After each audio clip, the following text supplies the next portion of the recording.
देश में कोरोना का संकट फिर से गहराने लगा है। 13 राज्य और केंद्र शासित प्रदेश ऐसे रहे जहां रिकवरी से ज्यादा नए कोरोना मरीजों की पहचान हुई है।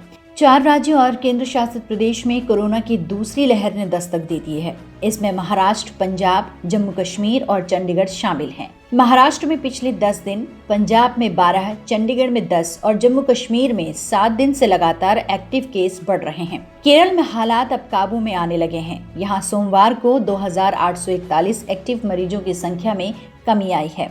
यानी कुल मिलाकर देखा जाए तो अब कोरोना एक बार फिर से लोगों को परेशान कर रहा है।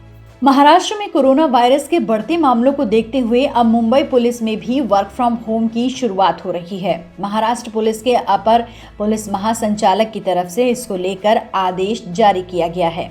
बता दें कि पिछले 10 दिनों में महाराष्ट्र में कोरोना वायरस के मामले तेजी से बढ़े हैं और करीब 47,000 नए केस सामने आए हैं। आदेश के तहत क्लास ए और बी के अधिकारियों की 100% उपस्थिति अनिवार्य है। इसके बाद पुलिस कार्यालय में काम करने वाले के और डी ग्रुप यानी कि सी और बी वर्ग के कर्मचारियों की उपस्थिति 50% की गई है, जिसमें 25% को सुबह के 9 से शाम के 4 बजे तक बुलाया गया है और बाकी 25% को सुबह 11 बजे से शाम 5 बजे तक बुलाया गया। किसको काम पर बुलाना है, इसका निर्णय पुलिस स्टेशन में मौजूद पुलिस अफसर लेंगे। बाकी बचे हुए कर्मचारी वर्क फ्रॉम होम करेंगे और फोन पर उपस्थित रहेंगे, जिससे जरूरत के समय उनको बुलाया जा सके। कोरोना के 2 नए वेरिएंट पकड़ में आए हैं। केंद्र सरकार ने एक कमेटी बनाई थी। इस कमेटी ने भारत में 3500 सैंपल देखे, जिसमें से पहले यूके वेरिएंट के करीब 187 मामले देखने में आए। दूसरा साउथ अफ्रीका वेरिएंट, संक्रमण 6 लोगों में पाया गया है। तीसरा ब्राजील वाला स्ट्रेन वेरिएंट 1 व्यक्ति में मिला है। इसके अलावा महाराष्ट्र में चौथे व 5वें 2 नए वेरिएंट मिलने की पुष्टि हुई है। इस तरह अब तक कुल मिलाकर 5 वेरिएंट पकड़ में आए हैं। कोविड-19 के बढ़ते मामलों को देखते हुए महाराष्ट्र समेत 5 राज्य सरकारों ने नए प्रतिबंध लगाए हैं। इन राज्यों में बाहर से आने वाले लोगों का बॉर्डर और हवाई अड्डे पर कोरोना टेस्ट किया जाएगा। कोरोना वायरस के बढ़ते मामलों को देखते हुए उत्तर प्रदेश, मध्य प्रदेश और गुजरात ने हाई रिस्क स्टेट महाराष्ट्र से आने वाले लोगों की स्क्रीनिंग के निर्देश दिए हैं। महाराष्ट्र में पिछले 15 दिनों में कोरोना मामलों की काफ़ी उछाल दर्ज की गई है। महाराष्ट्र के कई शहरों में कोरोना वायरस के मामलों में आई तेजी के बाद यवतमाल, अमरावती और अचलपुर में लॉकडाउन की घोषणा की गई है। अमरावती और अचलपुर में संपूर्ण लॉकडाउन लगाया गया है, जो 1 मार्च सुबह 8 से लागू रहेगा। यवतमाल, अकोला और अकोट में 1 मार्च की सुबह 6 बजे तक संपूर्ण लॉकडाउन रहेगा। हालांकि इन जिलों में इमरजेंसी सेवाएं चालू रहेंगी। पुणे और नासिक में रात 11 बजे से सुबह 6 बजे तक आवाजाही पर रोक लगा दी गई है। पुणे में 28 फरवरी तक स्कूल कॉलेज बंद कर दिए गए हैं। इसके अलावा नागपुर में स्कूल, कॉलेज और ट्यूशन सेंटर 7 मार्च तक के लिए बंद कर दिए गए हैं। मार्केट सिर्फ शनिवार और रविवार को खुलेंगे।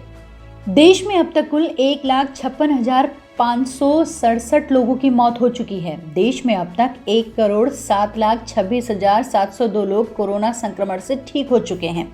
भारत में अब तक कोरोना वैक्सीनेशन प्रोग्राम के तहत 1,21,65,598 लोगों को टीका लगाया जा चुका है। देश में कोरोना के एक्टिव मामले 1,47,306 पर पहुंच गया है। देश में महाराष्ट्र सबसे ज्यादा कोरोना प्रभावित राज्य है।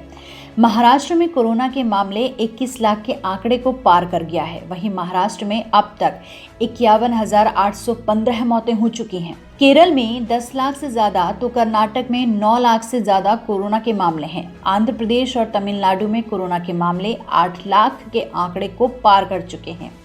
इसके बाद दिल्ली और उत्तर प्रदेश में 6 लाख केस हैं। पश्चिम बंगाल में 5 लाख से ज्यादा मामले हैं। उड़ीसा, छत्तीसगढ़ और राजस्थान में 3 लाख से ज्यादा केस अब तक मिले हैं।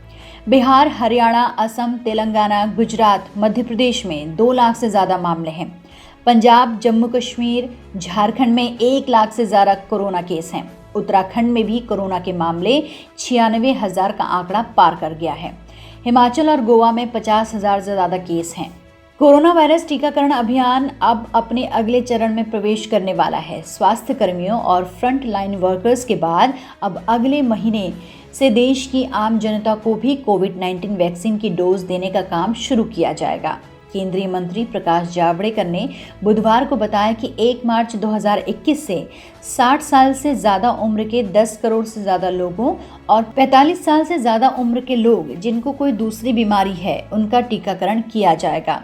2020 में जिस तरीके से कोरोना ने दस्तक दी और उसके बाद पूरे देश में ये महामारी फैली, ये लगने लगा था कि शायद अब पहले जैसा जो माहौल है वो ना मिले, या फिर पहले जैसे लोग जैसे घूम रहे थे वो शायद उनको ना मिले। लेकिन जैसे ही कोरोना वैक्सीन बनने की खबर आई और धीरे धीरे ये मार्केट में आई तो लोगों ने राहत की सांस ली और जैसे तैसे लोगों की जो ज़िंदगी है वो पटरी पर लौट रही थी। लेकिन अब जो मौजूदा स्थिति है उसे देखकर ऐसा लग रहा है कि शायद हम सबको फिर से एहतियात बरतने की ज़रूरत है।